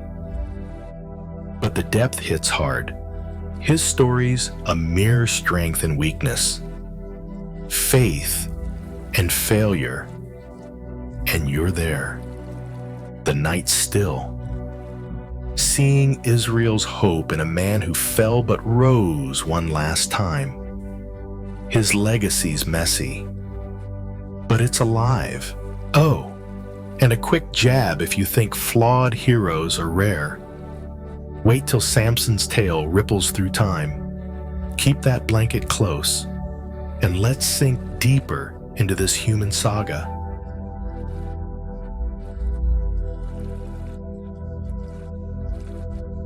You're still wandering Zora's quiet hills, the night air soft with the scent of dust and olive trees. The weight of Samson's tomb, a distant anchor. His flawed heroism part lion slayer, part lovesick fool burns in your thoughts. A fire that's out but left embers glowing. Now, you're turning to how his story didn't end in that grave but rippled through Hebrew lore, shaping tales and traditions long after his dust settled. You're tracing these echoes, your sandals scuffing the earth, as Samson's name lingers like a song carried on the wind. His life, messy and mighty, became a thread in Israel's tapestry. You're unraveling it, step by step. In Hebrew tradition, Samson's not just a judge, but a symbol, a man of strength and struggle. His feats retold in synagogues and scribbled in scrolls. You're picturing storytellers, centuries later, recounting his lion fight, his fox fires, his final push against Dagon's pillars, each tale polished but keeping his human edge. This is the strange event, a fallen Nazarite, dead in a Philistine ruin, becomes a lasting figure in Jewish memory. His story, inspiring faith and warning against folly. Scholars still argue whether later texts cast him as a martyr or a cautionary tale. But his presence in Hebrew lore vivid, flawed, divine, shows he was both, etched deep in Israel's soul. Let's get quirky. Ancient storytellers didn't just narrate, they embellished, like bards with a flair for drama. You're chuckling, imagining a rabbi in a bustling market, gesturing wildly as he describes Samson hauling Gaza's gates. Kids wide-eyed, elders nodding. His Nazarite vow, no wine, no razor, no dead became a teaching tool, a lesson in devotion and its cost. Some traditions even link him to later messianic hopes. His strength, a shadow of a greater deliverer. You're wondering how a guy who fell for Delilah's tears became a spiritual icon. But that's the magic of lore flaws make the story stick. You're sitting under a starry sky now, the hills cradling you, as Samson's legacy unfolds like a scroll. Remember that tomb, sealed by his kin. It's not the end. His tales fueled courage in Maccabean rebels, inspired poets in medieval yeshivas, even sparked debates in Talmudic circles about God's use of imperfect tools. You're feeling the pulse of his story, how it carried Israel's hope through exile and oppression. A reminder that God works through broken vows and reckless hearts. His fights weakened the Philistines, paving the way for kings like David, and you're sensing his shadow in every underdog tale since. Here's a chuckle. Samson probably thought his fights were one-offs, not fuel for 1,000 campfires. You're smirking, but the depth lands hard. His legacy's a bridge judges chaos to Israel's future, and you're there. The night calm, tracing a man's life woven into eternity. His story's a spark, still burning in hearts that hear it. Oh, and a quick jab if you think lore's just stories. Wait till Samson's life whispers to your dreams. Keep that blanket close, and let's drift deeper into this timeless echo.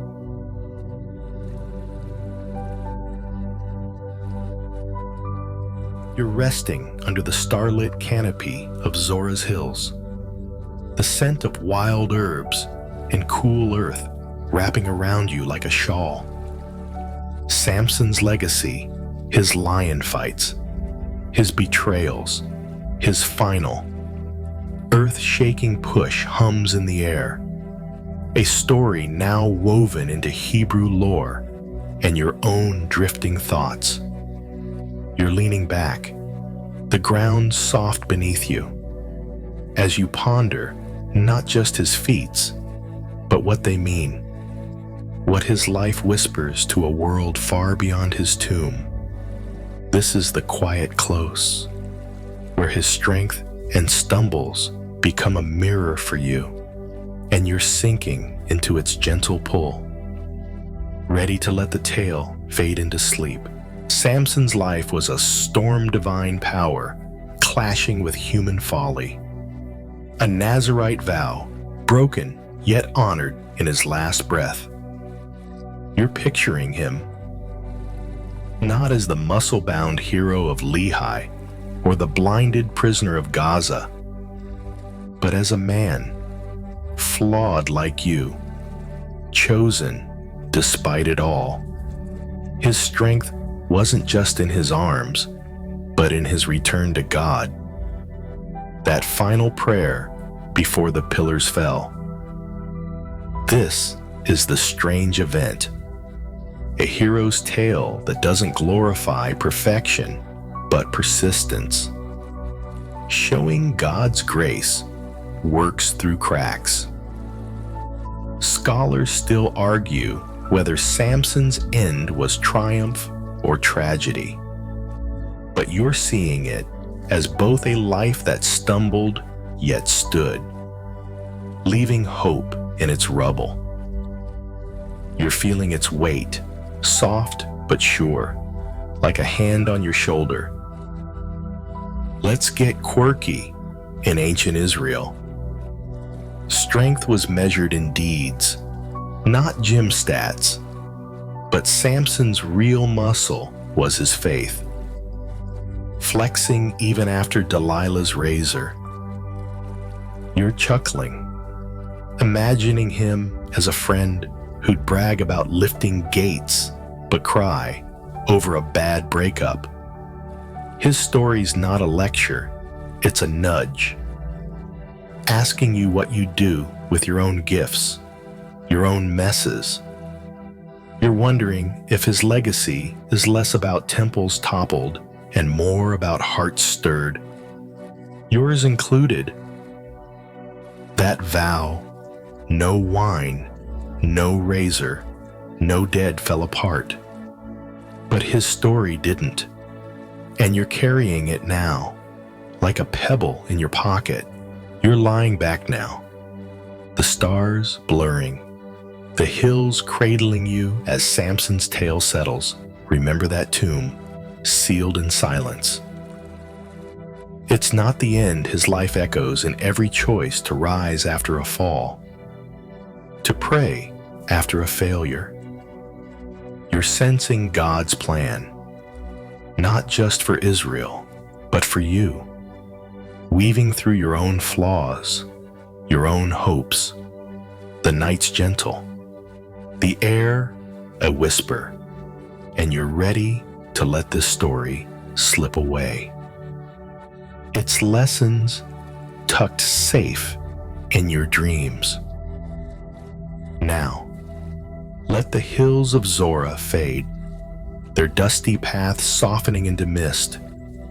You're floating, weightless, the stars above blending into a warm, velvet glow.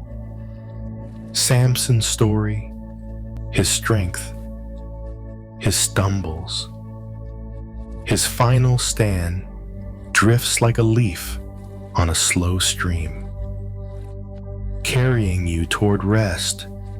There's no need to hold tight. You're safe, wrapped in the calm of a tale well told. Feel your breath slow, each inhale pulling you deeper into peace, each exhale releasing the day's weight. The olive groves are quiet, the wind a lullaby, and you're sinking gently into a place where worries dissolve. Let the story go, let the world go, and rest in the stillness. Knowing you're held, sleep beckons, soft as a whisper, and you're ready. Sweet dreams.